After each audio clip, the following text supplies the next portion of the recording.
Welcome to a new edition of the Neon Jazz interview series with veteran jazz pianist Steve Hunt. We talked to him about his latest 2021 CD called Connections, the concept of universal connection. Nothing in this world stands by itself, and that's what he's going for. Over his long career, he has stayed true to an uncompromising vision of composing and performing jazz music from his heart. He credits jazz legends like Keith Jarrett, Corea, Herbie Hancock, and Thelonius Monk as strong influences. He would eventually move on to attend the Berklee College of Music in Boston, and that's where he still resides today, in a career that is expanding and continuing to flourish. Enjoy the interview. Steve, thanks for taking a minute out for Neon Jazz. I appreciate it. Oh, my pleasure, and thank you.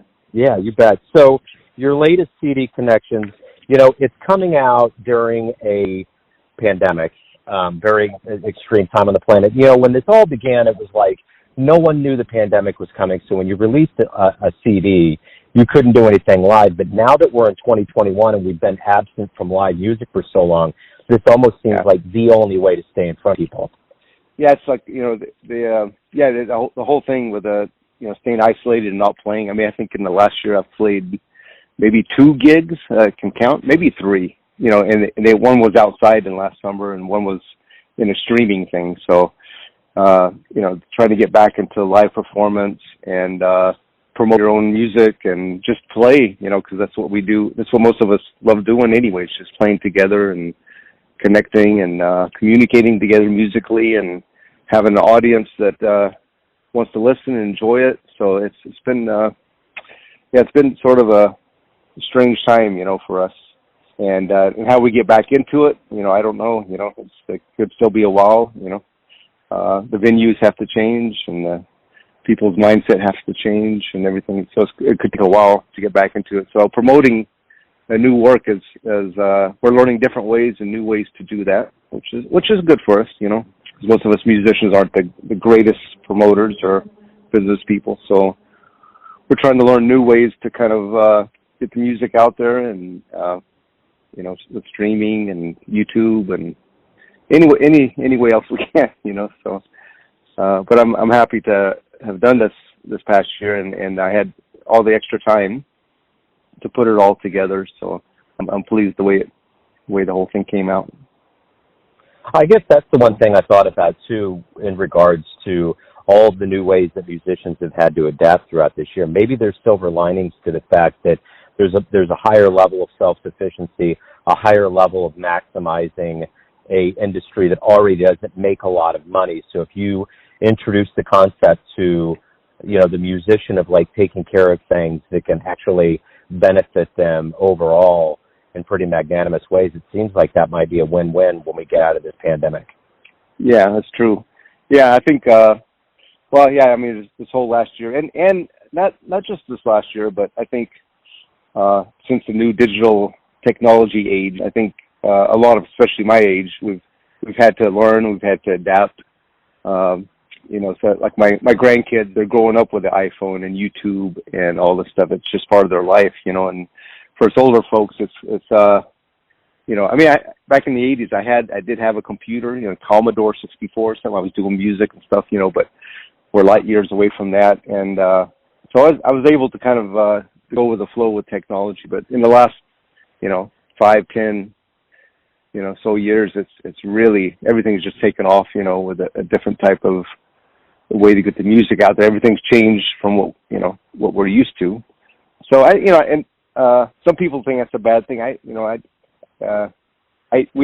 know if it's a good thing or a bad thing, but I just know that's what's happening. So you kind of have to kind of go with the flow of what's happening and adapt, and so most music is being released digitally now, So my record company, Spice Rack Records, that I have a digital distributor, and they do, everything's sent out to all the digital companies, and that's just the way it is now, So there's still a few folks that want the CD, and so you have a few of them printed up, but that's just not the way it's done anymore. So it's okay, and you just have to adapt and get the music out. But now it's amazing because I can correspond with people like all over the world. I traveled all over the world for a while, back in the 80s, 90s, and now I'm able to correspond with all those people in an instant, and and it's just with a quick text or email or a web link or something. And so all these people that saw me play back in the 80s and 90s with Alan and Stanley and all these people, now I can reconnect with them, and they can hear the music that I'm doing now and download it instantly. And it's I think it's a good it's a good time for that kind of thing. The revenue thing is a different story. It's like that kind of stuff has to be worked out. But I think in time it'll work its way out, because musicians do have to have some kind of living, the younger generation when they're coming up, because people are always going to be creative and aspire to do what they love, and but there has to be some kind of revenue that happens so they can continue to do it, so we'll see how that pans out, for the younger generation. So, but I teach at Berklee College of Music, so I don't see any waning of the younger generation, like having the same passion and love for art and music and creating and doing that stuff that I did back in the 80s, when I finished at Berklee in '79, and then I got out there doing it. So I think that part of it is still part of human nature, of wanting to create, wanting to be artistic,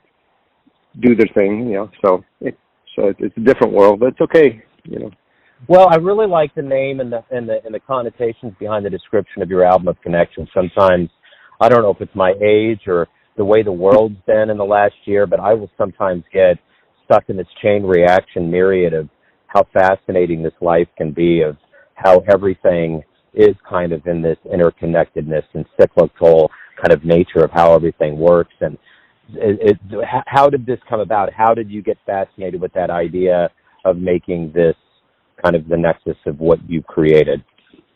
Yeah, it wasn't originally the initial concept. The first thing was,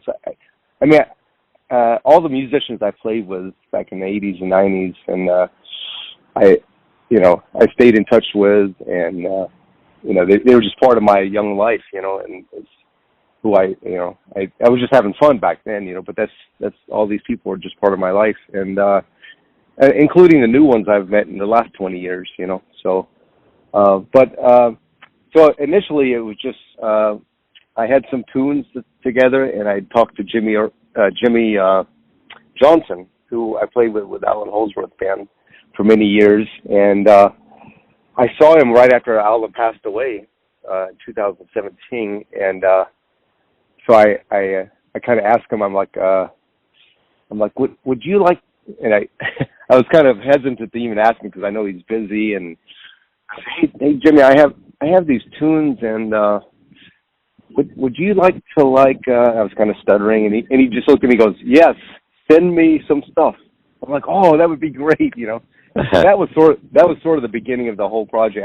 I said, I have a couple of tunes I've been working on for years, and then initially on a couple of these tunes, the ones that Jimmy played on, actually, I was wanting to get Alan to actually play on them too, just as a sort of a reunion kind of thing or whatever, but sadly that didn't happen. So he said, yeah, send me stuff. So that kind of started the ball rolling, and then I just thought, well, I have these other group of tunes that I've never recorded, and let me see what I can do. And then I just started thinking of the people I've played with, and I would contact them. I said, hey, remember me? Let's would you like to play on something? And then as it got going, I started, each tune I had, I kind of tried to visualize like who I've played with and the connections I have with people and how they would fit with the music. So I just started thinking of different people that would bring out that particular composition, and it worked out just perfect.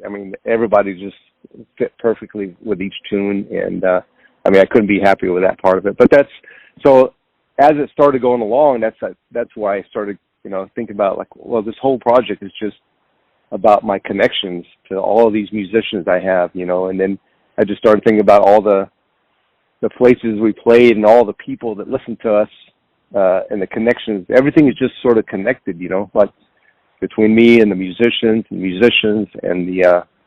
and all the people that listen to us musicians and the music, and so that's sort of how it came together, and everybody was just fantastic. I'd call them up, and like Vinny, I mean, the last time I played with Vinny was back in '89 when we did that tour with Alan, and we did like a 2-week tour with Vinny, and so we talked, and we reminisced about that 2-week tour with Alan, how amazing that was, and he did a beautiful track, and I played with Billy Cobham for like a year in the '80s, so I saw him on Facebook, and he mentioned he had a studio and he was going to start doing some master classes. I was like, well, if he's got a studio, I should just call him up and see if he'd like to do a track with me. And he was so nice. He goes, oh, I'd love to, So everybody was just amazing with it, and it just kind of came together, And then, connections, there it is, all the connections. So how did all of this music begin for you in the beginning? How did this journey into being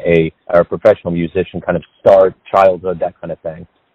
Yeah, well, I grew up in a very musical household. My dad was a classical clarinetist back in the 40s, but he loved he grew up in Oklahoma, but he got a hold of some Charlie Parker records and the Count Basie records and Duke Ellington, and he became fascinated with jazz, so he became a jazz saxophone player as well. And so I grew up in that household where there was always jazz music and classical music in my house. And my mom was also a pianist and a classical piano teacher. And so just, from the beginning, there was always music in my house. I don't know any other life without just all kinds of music. So during the week when I was growing up, we would go to the Houston Symphony and listen to Beethoven, and then a couple of nights later, we go to the La Bastille Jazz Club in Houston and listen to like Thad Jones, Mel Lewis Big Band, or whoever was playing in town, McCoy Tyner, whoever, Jimmy Smith. And then in our living room on the weekends, my dad would have woodwind quintet rehearsals and the thing. And then we started the jazz band in my hometown in Lake Jackson, Texas, and we started meeting in my living room at 6:00 in the morning with all the high school kids, and so this kind of music was just part of my life all the time. And so I was already writing songs and playing with groups then. And when I got a chance to go to Berklee in '77, I just took the chance and got on a plane and went to Boston here. And I never looked back and never went back to Texas except to visit. And I really had no other thought of anything else except being a musician, and everything just seemed to fall into place. I don't think I tried extra hard to do things. It's just again with the connections of the people I knew at Berklee, and I got that first Billy Cobham gig by just friends I knew in Boston that were playing with them, and they needed an extra keyboard player. They called me. Billy called me. I went on the road, and I met up with Tom Brown and played with him, and then the manager got me connected with some other people, and that's how I met Stanley Clarke, and I played with him, and then we did a tour with Stanley Clarke in Europe where Alan Holdsworth was the opening bill, so I could be friends with Alan, and I sat in with his set during that tour, and then he asked me to go on the road, and it was just sort of a rolling snowball effect of playing with people and then getting connected with other people and playing, and so it's been a great life, amazing life, and I'm blessed to be able to do what I've done and what I'm going to do. So I also do classical music, and I do jazz, and I have a studio, and I produce all kinds of different styles of music. So.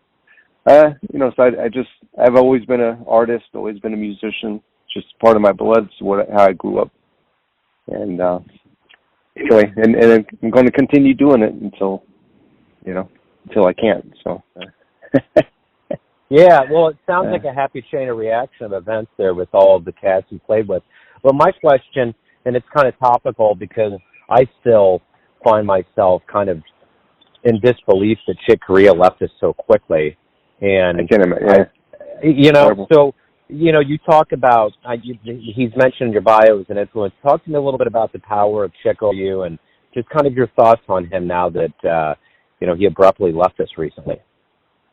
Yeah, it was just such a shock, and I know he was probably for the first time that I know of. He started teaching, which I thought, this is amazing, and so I was actually going to sign up with his academy and go be able to talk with him and take lessons with him or whatever he was doing, and then that news of that he just suddenly passed away for. I'm not even sure what the cause was, but it happened so fast. And I still watch his live performances on YouTube, and I just can't imagine him being gone. It's just a shock, But when I was young, I was really into progressive rock, Yes, and Genesis, and that kind of stuff. And my dad brought home a few records for me because I wasn't really into his music, which was like John Coltrane, Charlie Parker, all the stuff, bebop and early jazz stuff. And so at that time in the early 70s, this new stuff was happening. So my dad thought, well, let me see if Steve will be interested in some of this other stuff that's happening. So he brought home, one of the records he brought home to me was Light as a Feather. And that's kind of like that record there, along with Headhunters and also some Weather Report stuff. He brought home like 3 records for me, and that just completely changed my life, And so Chick Corea is like that. I mean, even though I wasn't able to take lessons with him at the end there, he's really been my teacher all these years since the early 70s, because from those records and what I know about composition and how to solo and how to work with other musicians and how to comp, I learned from Chick. I mean, he just teaches you everything from all those recordings. And real quick funny story, I was listening to him and Gary Burton give an interview on the radio. They were out doing their duo tours. And Gary Burton at the time was the president of Berklee, where I teach now actually too. And they were talking and Gary they were talking about teaching and universities and teachers and stuff. And then Chick, he interrupted me and said, no disrespect to the universities, but your real teachers are the records that you have and the artists that came before you. Those are your real teachers, Bud Powell and McCoy Tyner and Bill Evans. And of course, Gary Burton's trying to get, students to come to Berklee. And it seemed like a little awkward silence there. And it's like, oh, okay. But I heard that. And I'm like, that's absolutely true. I didn't have teachers of this kind of music. There was no teachers of fusion music in the 70s. I had a jazz teacher in Houston, but he taught me some voicings and jazz harmony. But there was no teacher to teach you how to, play music like Return to Forever or Weather Report or Mahavishnu Orchestra, So those records and those artists were our teachers, and Chick, out of all of them, there's like 7 cats that I kind of think it's like McCoy Tyner, Herbie Hancock, Chick Corea, Keith Jarrett, Joe Zawinul, George Duke, and Jan Hammer. Those 7, those are my main teachers for the kind of music I do. And you could probably, if you listen to this record Connections, you can hear all of those connections in my playing. It's just part of my musical makeup, So, but it's really a loss that we lost Chick. But he left us so much music and so much to learn from. And and a week doesn't go by where I go watch a YouTube video of him or put on one of his records and just listen and learn, So, and I got to meet him a few times, but and talk with him. And it was funny. One time I met him in Japan. We were on tour with Alan, and I tried to. I wanted to talk shop with him, talk about harmony or synthesizers or music. And I told him that my good friend Jimmy Earle had played with him on that album, Paint the World. And then the whole conversation was just about Jimmy Earle. He loved Jimmy, and so that's all we talked about, my good friend Jimmy Earle.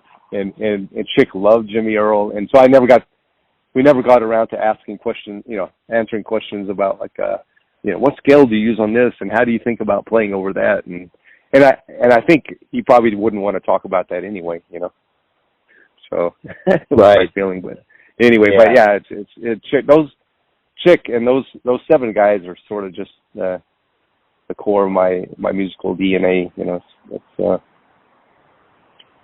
anyway. But Right. he's a major figure. He always will be. You know. Yeah, without a doubt. So, what, based on, you know, the big names that you've been around and mentors and people that you've known that have been around for a long time, and you have too, what do you teach younger players? What is it that you want the younger players to understand about this art form and about being a musician that you hope they carry with them as they go on?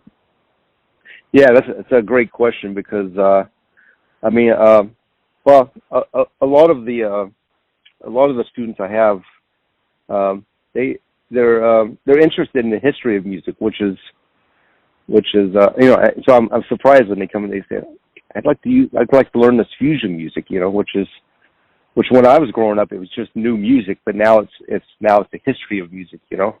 So it's a little difficult to say, okay, I'm going to teach you this music, and so I kind of understand how the evolution of music and music forms happen, you know, because now we teach classical music, but during the time of Schubert and Brahms, it wasn't classical music, it was contemporary music, you know. And so I have to have, I still try to create a balance between teaching the history of music, the stuff I grew up with. They want to learn the older jazz, like my dad's music, which, by the way, I had to go back and relearn because that wasn't the music I grew up, so I had to go back and relearn, say, like the bebop or jazz era of music. But the main thing I try to teach them is to find out what's really inside them, what is it they really love, and to something that's going to inspire them to create, you know. So because I always go back to what I loved and how I got inspired to do things and to create. And if I can press upon them to do that and not just learn the history of stuff, you know, and then I think music will be in good hands with the younger people. So I try, you know, it's hard it is in an academic situation, like say at Berklee or whatever.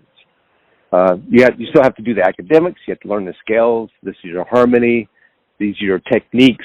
Drop twos. Your fourth voicings. This is the way McCoy Tyner would do it. This is the way Chick Corea do it. This is the way Bill Evans and Bud Powell would do it. You know, so we have those kind of learning things. But in the end, I always try to have them pull from themselves what they love the most and what they want to present.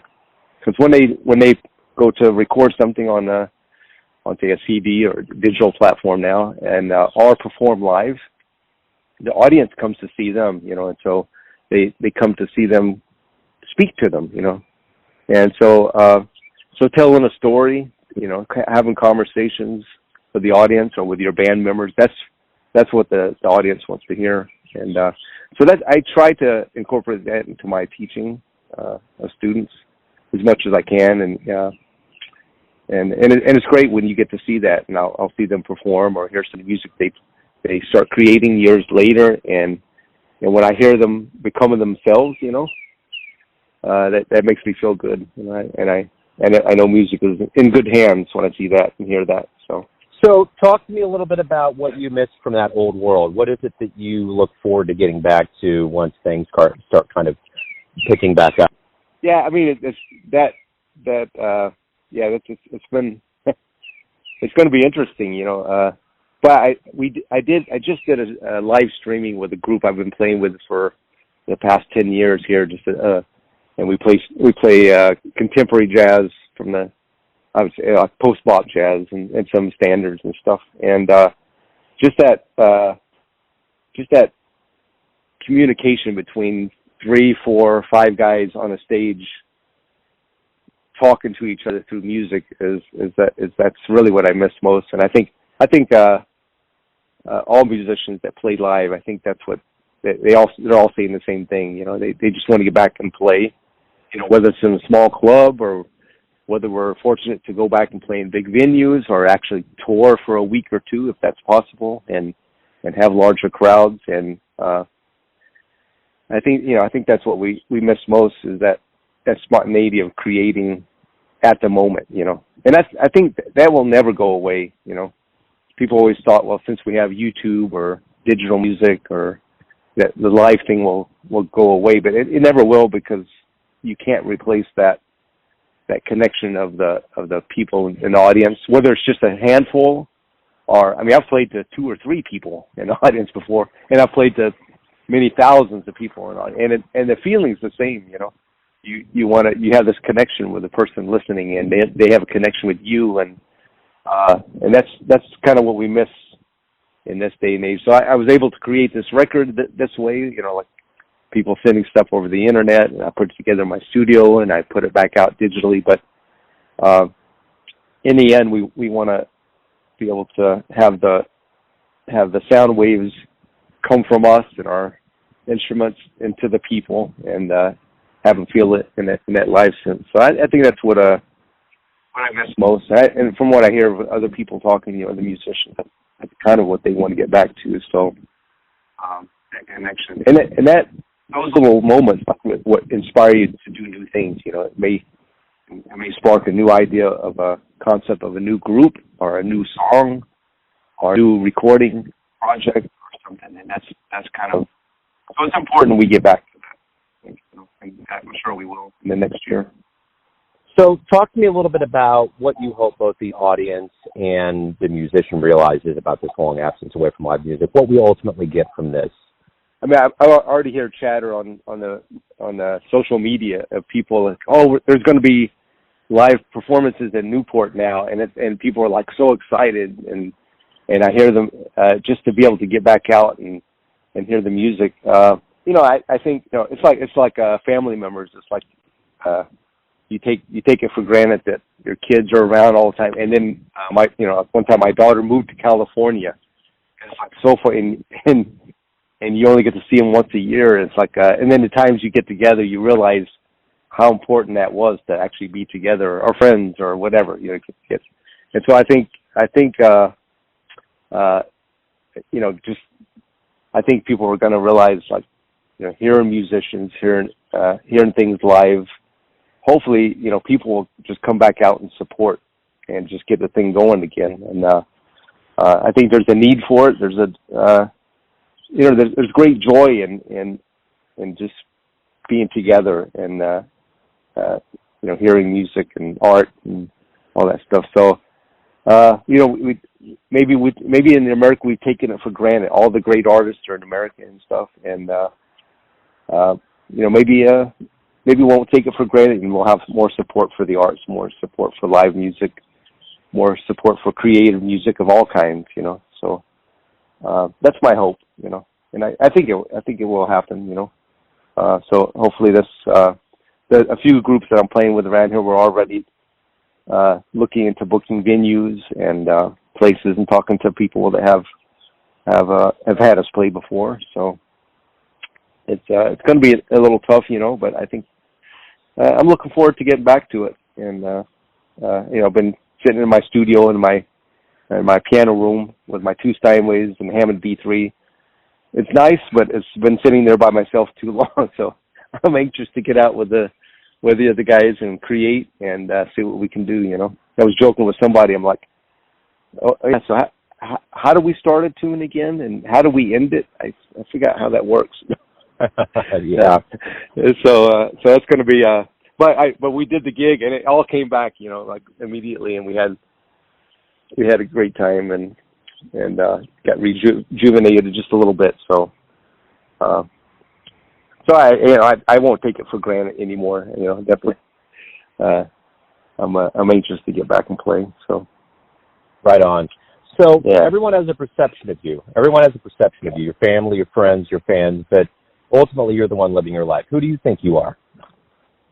Music has been my whole life, but I think I'm well balanced. I have a family with 3 beautiful kids, and they have kids, so I'm a grandpa now. I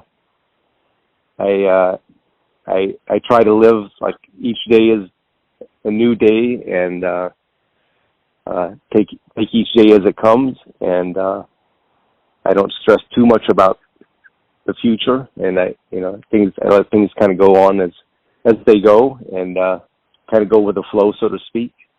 But I don't know.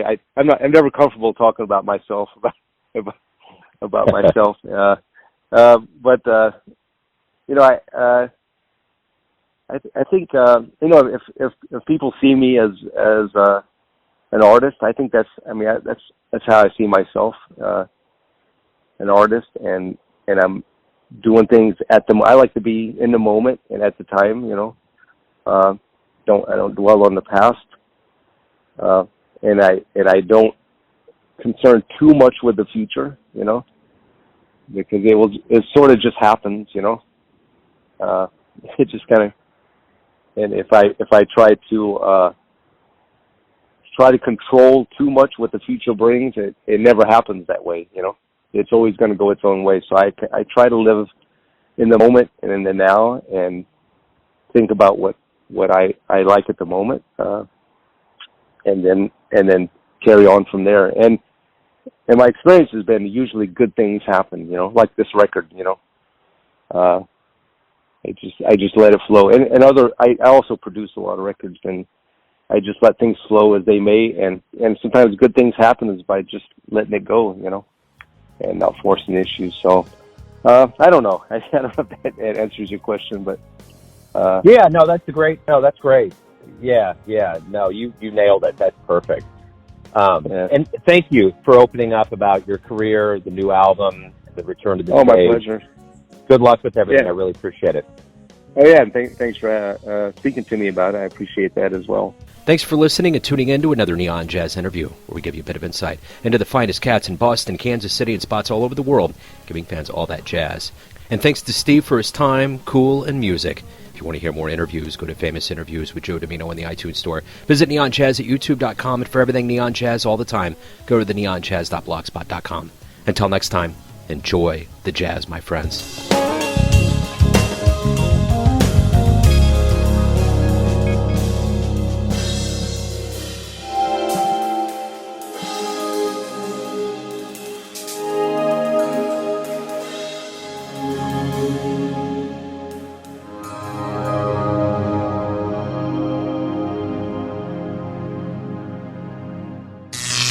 Neon Jazz.